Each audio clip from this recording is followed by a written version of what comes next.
एक पांडव कल को मारा जाएगा, एक पांडव कल को मारा जाएगा। आज का बदला उतारा जाएगा, आज का बदला उतारा जाएगा, आज का बदला उतारा जाएगा। गंगा पुत्र अपने मां गंगा की शपथ खाकर कहा कि एक पांडव को कल मार दो। दुर्योधन चला गया, लेकिन पांडव के एक गुप्तचर ने ये बात सुन लिया। पांडवों से जाकर कहा, सावधान, कल बाबा भीष्म आप पांचों भाई में से एक को मारने का शपथ लिया है। अब ये सुनकर पांचों पांडव रोने लगे, और पांचों पांडव जब रोने लगे गले से गले लग करके, तो पहले पहर रात सुनसान समय, अब ये पांडवों के रुदन की आवाज गूंज रहा है, और पांचों पांडव विकल हो रहा है अपने मृत्यु की खबर सुनकर। अरे ही मैं पांचों अब पांडव बाबा के दुलरियो नरे रे जानी रे, अरे बाबा के रे दुलरू हो रे जान, अरे जान रे, अरे बाबा के खेलो मन रे रे जानी रे, अरे बाबा के रे खेलो नो मोरे जान रे। पांचों पांडव रोते हैं, कहते हैं, असे हो रे बाबा दे दुश्मन मोरे रे जान से हो रे बाबा दे दुश्मन मोरे जान रे,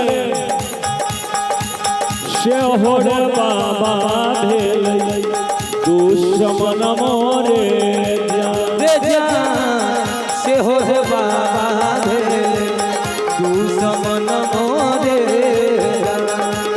रही मैं पांचों पांडव बाबा के दुलरुओ रे जान रे जान रे बाबा के दुलरुओ रे जान रे, बाबा के खेलन मोन रे जान रे जान रे बाबा के खेलन मोरे जान रे, से हो रे बाबा दे दुश्मन मोरे रे जान से हो रे बाबा दे दुश्मन मोरे रे जान से हो रे बाबा दे दुश्मन मोरे।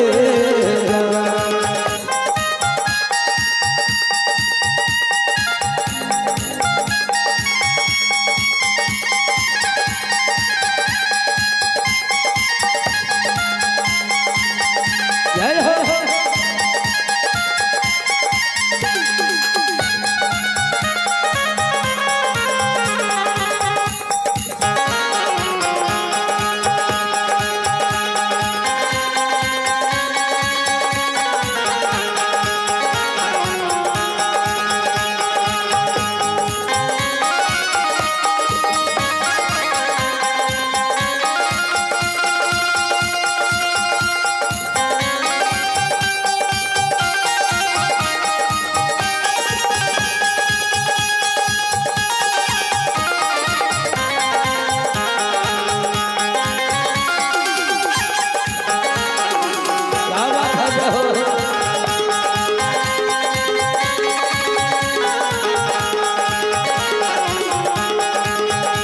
रे जान से हो रे बाबा दे तू समन मोरे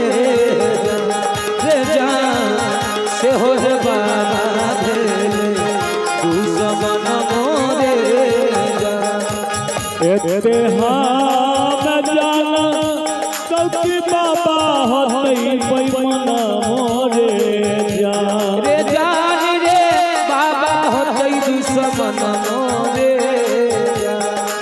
जान रे बाबा होतई पैमन मोरे जान रे जान रे बाबा होतई दुश्मन मोरे अरे जान रे हमारे नाही लड़ो इहो लड़ियो रे जान रे हमारे नाही लड़ो इहो लड़ियो रे जान रे हमारे नाही लड़ो इहो लड़ियो रे जान रे हमारे नाही लड़ो इहो लड़ियो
लेकिन कवि कहते हैं कागजा लिखल का अतई बारे पानी में गली जैतई न रे जान रे जान रे पानी में गली जैतई रे जान रे अगिया में जली जैतई रे जान रे जान रे अगिया लगई के जली जैतई रे जान रे अरे लिखल रे करमवा केयो नहीं मिटतई रे रे जान लिखल रे करमवा केयो नहीं मिटतई रे जान लिखल रे करमवा केयो नहीं मिटतई रे जान लिखल रे करमवा केयो नहीं मिटतई रे पांचों पांडव जो रो रहे थे ना प्रथम पहर रात की जान रे अरे लिखल रे करमवा अकेयो नहीं मिटतई रे द्रौपदी के कान में आवाज पड़ी दौड़ कर आई द्रौपदी देखती है तो पांचों भाई रो रहे हैं व्याकुल द्रौपदी हाथ जोड़कर निवेदन किए स्वामी क्या बात है पांचों पांडवों ने कहा द्रौपदी कल तुम विधवा बन जाओगी क्या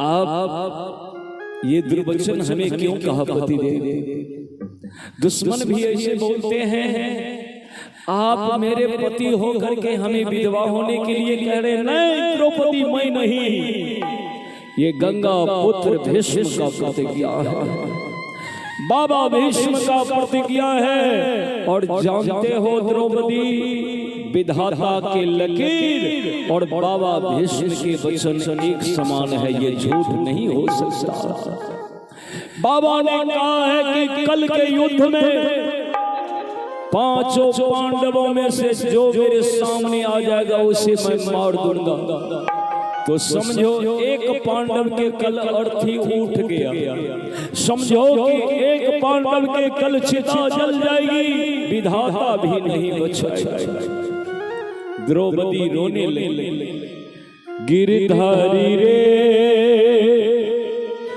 जीने का सहारा तेरा नाम रे अभी अभी जोगी योगीराज कृष्ण अपने बिछावन पर गए और करवट ले ही रहे थे कि तभी द्रौपदी की आवाज सुनाई दिया, गिरधारी रे जीने का सहारा तेरा नाम रे।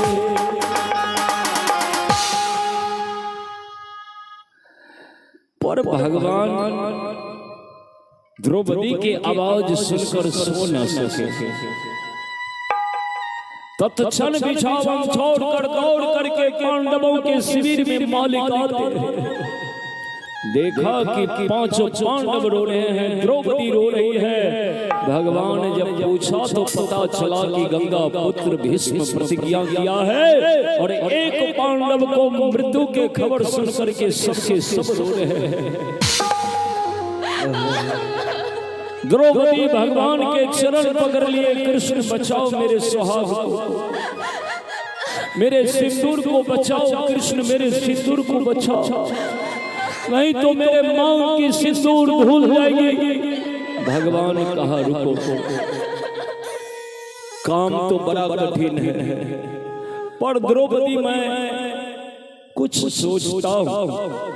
तनिक देर भगवान सोच विचार करके पांडवों से कहा कि आप लोग जाइए आराम करिए, बताइए जिसे मृत्यु की खबर मिल गई हो उस आदमी को आराम हो सकता है क्या, उसे चैन हो सकता, लेकिन ये पांडव है, भगवान की बात पर पूरा पूरा भरोसा है, इसीलिए भगवान आज्ञा दिया और पांचों पांडव नहीं चाहते हुए भी अपनी अपने शिविर की ओर चल दिया।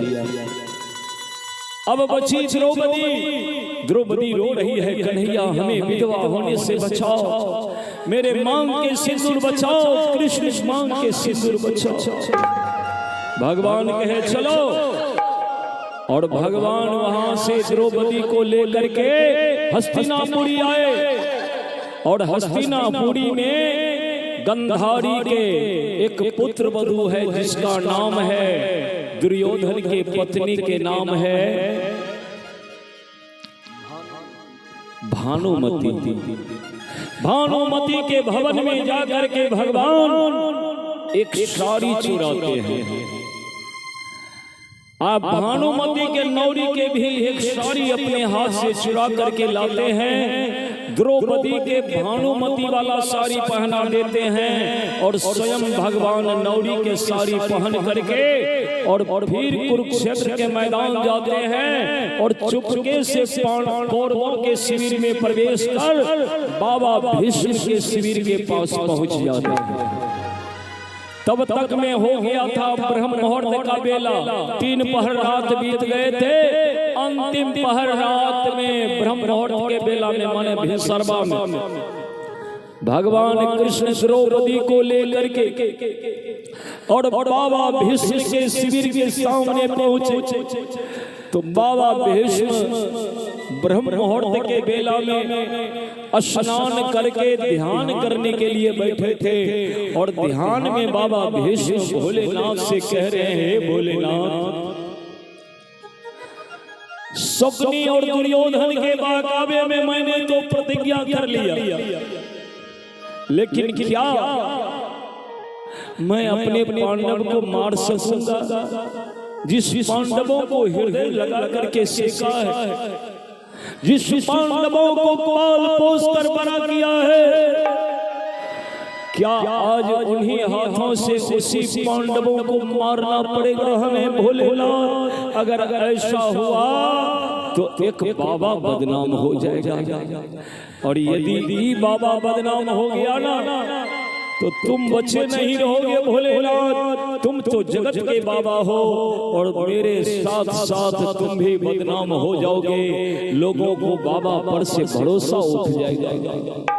इसीलिए हे भोलेनाथ ऐसा कृपा करो कि मेरे हाथ से पांडवों का वध न हो। देखिए बाबा कहते हैं, भोले बाबा के दुख बाबा इस संसार में सब कटेक दुख बाबा अहोई संसार में। बाबा यो बाबा क्या मेरे भाग में लिख लिए हो भोलेनाथ। कहते हैं गंगा पुत्र भीष्म बाबा यो बाबा कि लिख लो कपार में। बाबा यो बाबा कि लिख लो कपार में। बाबा यो बाबा कि लिख लो कपार में। साहबा के दुख बाबा इस संसार में। साहब कटक दुख बाबा इस संसार में।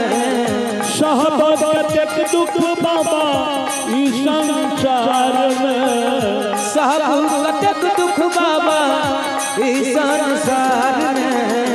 बाबा यो बाबा कि लिख लो कपार में। बाबा यो बाबा कि लिख लो कपार में। बाबा यो बाबा कि लिख लो कपार में।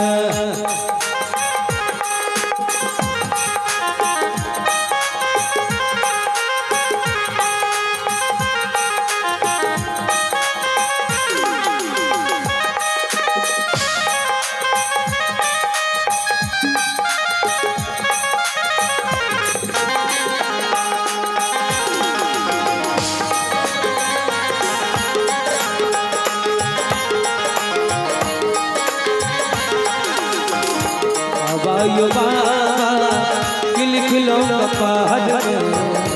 बाबा यो बाबा कि लिख लो कपार में। बाबा कहे छथिन यो भोलेनाथ गलती कबान भेल किछ ना जनै छी। गलती कबान कुछ ना जनै छी। गलती कबान भेल किछ ना जनै छी। ओ गलती कबान कुछ ना जनै छी। जन्म जन्म के बाबा पाप कटै छी। जन्म जन्म के बाबा पाप कटै छी। यह खातिर यो भोला बाबा कृपा निधि से कृपा मांगै छी उधार में। कृपा निधि से कृपा मांगै छी उधार में। कृपा निधि से कृपा मांगै छी उधार में। कृपा निधि से कृपा मांगै छी उधार में। बाबा यो बाबा कहै छथिन भोला यो भोला। बाबा यो बाबा कि लिख लो कपार में। बाबा यो बाबा कि लिख लो कपार में। बाबा यो बाबा कि लिख लो कपार में। बाबा यो बाबा कि लिख लो कपार में। बाबा यो बाबा कि लिख लो कपार में। ज्यों ही गंगा पुत्र भीष्म पराती के भाव में भोलेनाथ को प्रार्थना किया। शायद भोले बाबा प्रार्थना स्वीकार कर लिया। भगवान कृष्ण स्वयं नौड़ी के रूप में है। द्रौपदी भानुमति के रूप में, क्योंकि भानुमति के साड़ी पहनकर द्रौपदी पहुंच गई कौरवों के शिविर में। और कौरव को कोई ऐतराज नहीं, क्योंकि कोई अगर देखा भी होगा तो लगा होगा कि भानुमति जा रही है, इसीलिए किसी ने टोका नहीं। और कृष्ण तो नौरी के रूप में है तो कृष्ण को भी किसी ने रोका नहीं। भगवान कृष्ण कहे जाओ जाओ द्रौपदी देखो बाबा के आंख बंद है, प्रार्थना के मुद्रा में है, यही वक्त है उनके चरण के पास जाकर बैठो। भगवान पर्दा के उस पार खड़े रहे और द्रौपदी आकर के गंगा पुत्र भीष्म के चरण के सामने हाथ जोड़कर मुंह कान झांप करके बैठ गई। अब बाबा को पता नहीं है कि नजर के सामने चरण के पास कौन बैठे हैं। कहो तुम। बाबा को पता नहीं कि कौन बैठा है, लेकिन इतने में बाबा की आंखें खुली तो बाबा देखा कि कोई राज परिवार के लोग बैठे, कन्या बैठी है। बाबा उठकर खड़े हो गए, कौन हो बेटी? मेरे पूजा के वक्त में आई हो, कुछ वरदान चाहिए तो मांगो। पर भगवान कृष्ण वहां से इशारा करते, द्रौपदी बोलना नहीं, तुम यदि बोल दोगी तो बाबा पहचान जाएंगे, और मैं नहीं चाहता कि बाबा तुम्हें पहचाने, बस तुम शांत होकर बैठो, मैं यहाँ हूं। बाबा बार बार पूछा कि बेटी कौन हो, क्या नाम है तेरा? पर द्रौपदी कुछ बोलती ही नहीं। बाबा परेशान होकर पूछा, तुम्हारे पिता का क्या नाम है, भैया का क्या नाम है? लेकिन कुछ नहीं बोली द्रौपदी। समय व्यतीत हो रहा है, सुबह होने वाला है, और जानते ही हैं कि सूर्योदय होते ही महाभारत के युद्ध शुरू हो जाता था। तो बाबा भीष्म उठकर खड़ा हो गया, कहा कि बेटी अब मैं जा रहा हूं, हमें युद्ध के मैदान में जाना होगा, एक पांडव को आज मारना है, इसीलिए समय से मुझे युद्ध क्षेत्र में जाना है, और तुम कुछ मांगती नहीं हो तो मेरा कोई दोष मत देना। लेकिन जाते जाते अपने मन से जो मुझे समझ में आ रहा है मैं वरदान दे करके जा रहा हूँ। बाबा भीष्म जाते जाते वरदान दे रहे हैं कि यदि कुमारी हो हे बेटी तो, कहीं तुम कुमारी कन्या हो तो जाओ, मैं तुम्हें आशीर्वाद देता हूँ। अर्जुन भीम साबर मिले, अर्जुन और भीम के समान तुम्हें दुल्हा मिलेंगे। बोलिए कृष्ण भगवान की जय। द्रौपदी मन ही मन कहती है, बाबा अर्जुन और भीम के समान दुल्हा मिलेगा नहीं, वो तो पहले से मिला हुआ है, जरूरत है उनके प्राण की सुरक्षा की। मने मने कहती है। कुछ जब द्रौपदी नहीं बोली ना तो बाबा को लगा वो शायद शादीशुदा है, विवाहिता है। बस गंगा पुत्र भीष्म दूसरा वरदान दे दिया कि अखंड सौभाग्यवती भवः बेटी, अखंड सौभाग्यवती भवः बेटी, जब तक तुम धरती पर रहोगी सर्वदा तेरे मांग में सिंदूर लालो लाल रहेगा। कहा बाबा भीष्म, अखंड सौभाग्यवती भवः बेटी, तेरे मांग के सिंदूर लाल रहे। इतना ही नहीं, अरे छूटे न मेहंदी की लाली, सुहाग तुम्हारी अमर रहे। छूटे न मेहंदी की लाली, सुहाग तुम्हारी, छूटे न मेहंदी की लाली, सुहाग तुम्हारी अमर रहे।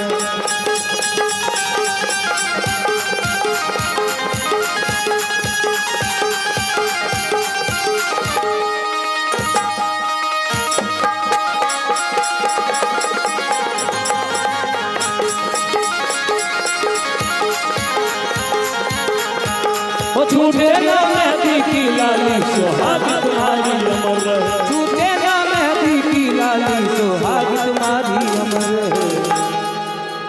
जो ही कहे कि छूटे ना मेहंदी की लाली, सुहाग तुम्हारी अमर रहे, खुशी के मारे पर्दा के बगल में जो भगवान कृष्ण साड़ी पहनकर, नौरी वाला साड़ी पहनकर खड़े थे, खुशी के मारे भगवान नाचना शुरू कर दिया।